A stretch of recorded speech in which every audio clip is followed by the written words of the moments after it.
विदेश। मेरा बेटा विदेश में है। मैंने अपनी बेटी की शादी विदेश में की है। मेरे सारे बच्चे विदेश चले गए और अब हम भी जल्दी ही विदेश चले जाएंगे। दोस्तों, ये है आज के भारत की सच्चाई। बच्चे विदेश पहुंचे ना पहुंचे, उससे पहले बुजुर्गों को परमात्मा का बुलावा आ जाता है। ये कैसे सपने हैं जिसे पूरा करने का ऐसा जुनून है कि जिंदगी ही दांव पर लगी हुई है। दोस्तों, मैं बात कर रहा हूं डंकी की। जी हां, मैं जानता हूं कि मजबूरियां होती हैं, आप भी ये बात अच्छे से जानते हैं। गरीबी होती है, लाचारी होती है, लेकिन हम इन तीन शब्दों को इस चीज से कैसे जोड़े कि आप लोग यहां से 50 से 60 लाख रुपया खर्चा करके बच्चों को अपने विदेश भेजते हैं। कई माँ बाप हैं जो ये पैसे इकट्ठे करने के लिए अपनी सारी संपत्ति तक बेच देते हैं, बहुत ही मोटे ब्याज पर कर्ज ले लेते हैं और बच्चों से खोखली उम्मीद लगा लेते हैं कि बच्चा विदेश पहुंच के बहुत सारा धन कमा के भेजेगा। माँ बाप यहां तक सोचते हैं कि हो सकता है वहां की नागरिकता वाली किसी लड़की से इसकी शादी हो जाए, और नहीं भी हुई तो क्या हुआ, वहां कमाएगा तो भारत से ही हो सकता है किसी बड़े घर का रिश्ता मिल जाएगा, क्योंकि बेटा तो विदेश में है और मोटा कमा रहा है। दोस्तों, एक पंजाब के परिवार की कहानी है। इसमें उनका छोटा बेटा होता है, बाकी के बच्चे यूएस में सेटल्ड होते हैं। उस बच्चे को भी होता है कि मेरा सारा परिवार आज यूएस में है, मैं पंजाब में क्या कर रहा हूं। वो इकट्ठा करता है कुछ पैसे, एक एजेंट के चक्कर में आता है, निकल पड़ता है वो यूएस के रास्ते पर। और ये रास्ता कोई भी नहीं था, ये रास्ता था डंकी का। आपको मैं बता दूं कि उसको बताया गया था कि आप ज्यादा से ज्यादा 10 दिन में यूएस पहुंच जाओगे, लेकिन ये बात आपको जान के हैरानी होगी कि वो वहां पर कम से कम साल भर के अंदर पहुंचता है। लेकिन साल भर में जब वो अपने परिवार को वहां पर मिलता है किसी एनजीओ के द्वारा, उसके शरीर में कीड़े पड़ गए होते हैं। और जो वो रास्ते की कहानी बताता है बेहद हैरान करने वाली थी। रास्ते में उसे लाशें मिलती हैं, कई दिनों के मरे हुए लोग मिलते हैं, खाने को कुछ नहीं होता। यहां तक कि उसका कहना था कि लोग एक दूसरे को ही मार के खाते हैं। अगर कोई पुलिस पकड़ ले तो कौन सी जेल में बंद करेगी, कुछ पता नहीं था। वो जो उसके रास्ते के महीने गुजरे, हो सकता है शायद वो उसे कभी भी ना भुला पाए, लेकिन उसकी किस्मत अच्छी थी कि वो अकेला ही बच के यूएस तक पहुंच पाया। दोस्तों, डंकी का एक सच ये भी है कि लोकल एजेंट का सबसे खतरनाक चेहरा ये होता है कि वो आपसे यहां से पूरे पैसे ले लेगा और आगे, क्योंकि इनकी चेन जुड़ी होती है कि आगे पैसे फिर आगे पैसे, लेकिन आगे की चेन में वो कम पैसे देता है। वो ये बोल के देता है कि आदमी पहुंच जाएगा तो उसके बाद आपको और पैसे भिजवा देंगे, लेकिन जब आप उसके पास पहुंचते हैं तो वो पूरे पैसे भेजता नहीं है। वहां से वो एजेंट आपका साथ छोड़ देता है, जिसके बाद आपका वहां पहुंचना नामुमकिन सा हो जाता है। और किस्मत ने साथ दिया तो ठीक, वरना एक दर्दनाक मौत रास्ते में आपका इंतजार कर रही होती है। शुरू में लगता है कि फ्लाइट से जाएंगे, रास्ते में थोड़ी बहुत दिक्कत होगी, और भी तो बहुत सारे लोग होंगे, कैंप लगा लेंगे, साथ में मिलकर के खाना पीना बन जाएगा। एक बार वहां पहुंच जाएंगे किसी तरीके से तो सब कुछ ठीक हो जाएगा। लेकिन दोस्तों, सच्चाई इससे कोसों दूर है। ये वो सच्चाई है जो शायद कुछ भी है ही नहीं।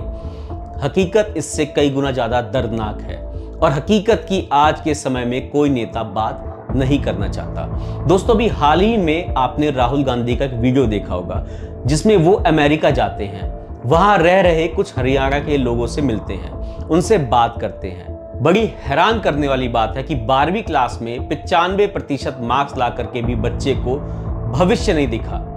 कोई अगर सरकारी एग्जाम निकला तो पेपर ही पहले लीक हो गया। अगर बच्चे के मन में आता है कि मैं अपने पिता की विरासत संभालूं, पिता किसान है, किसान खेती उगाऊं, तो सरकार ने पेस्टिसाइड के रेट ही इतने बढ़ा दिए कि फसल उगाने के बाद भी जब हम उसको बेचते हैं तो उस पर जो हमने पैसा लगाया होता है वो भी नहीं वसूल कर पाते।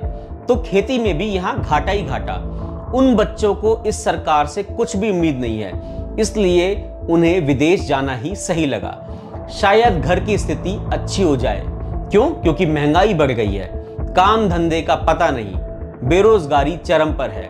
एक साथ 20 से 25 बच्चे एक ही अपार्टमेंट में रहते हैं। उन लोगों से जब पूछा गया कि किसी और स्टेट में नौकरी कर सकते थे आप अगर आप भारत में हैं तो उनका जवाब था कि बेरोजगारी हमारे हरियाणा में नहीं, पूरे भारत में है। और सबसे बड़ी बात कि भारत में उनके काम या उनके हुनर की कीमत की कोई कदर नहीं है जितनी वहां अमेरिका में है। 10 सालों में कुछ नहीं बचा। आज भारत में बहुत दबाव है, हर जगह सिर्फ जातिवाद है, हिंदू मुस्लिम है। यहां अमेरिका में किसी को किसी से कोई मतलब नहीं, सिर्फ काम से मतलब है। ये शब्द मेरे नहीं है, ये शब्द राहुल गांधी की वीडियो में जब अब वो बात कर रहे हैं उन नौजवानों से, तो आप खुद देखेंगे, खुद सुनेंगे कि वो सामने से ये शब्द बोल रहे हैं। राहुल गांधी वीडियो में पूछते हैं कि अगर आपको भारत आने का मौका मिले तो क्या आप वापस आना चाहेंगे। इस सवाल पर वो कहते हैं कि बहुत मुश्किल है, खासकर जब तक बीजेपी की सरकार है तब तक तो बिल्कुल सोच भी नहीं सकते।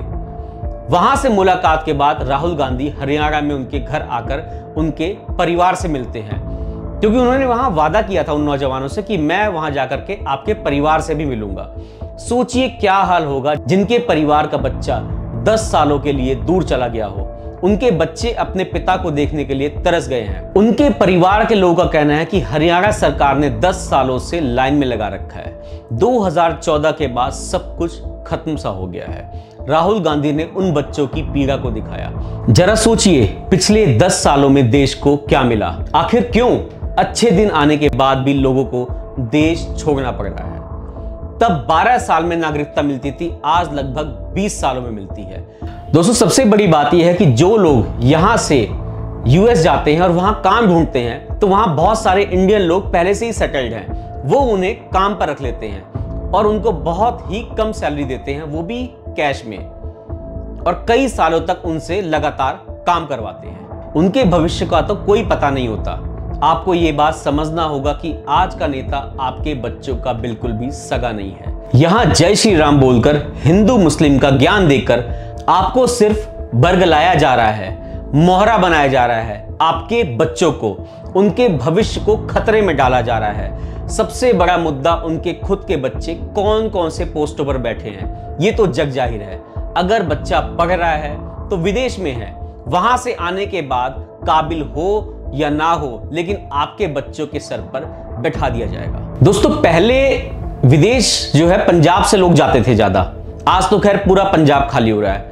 आज हरियाणा के नौजवान जा रहे हैं, और बहुत सारे, ये तो एक परिवार है जो कैमरे के आगे दिख गए, ऐसे बहुत सारे परिवारों के बच्चे जो यहां से जा चुके हैं और वहां कहीं ना कहीं फंसे हुए हैं, या उनका आज तक कोई पता नहीं चला है। उम्मीद है कि भविष्य में ऐसी चीजें, ऐसे परिवार या ऐसे उनकी खबरें हो सकता है आपके और हमारे सामने सच्चाई के रूप में आए, और हम उम्मीद करेंगे कि सरकार इसका भी रास्ता निकाले, क्योंकि बेरोजगारी और महंगाई आज हमारे देश के लिए एक काले धब्बे की तरह हो गया है। हम उम्मीद लगाते हैं कि शायद इस काले धब्बे को कोई सरकार आएगी जो इसे मिटा पाएगी। धन्यवाद।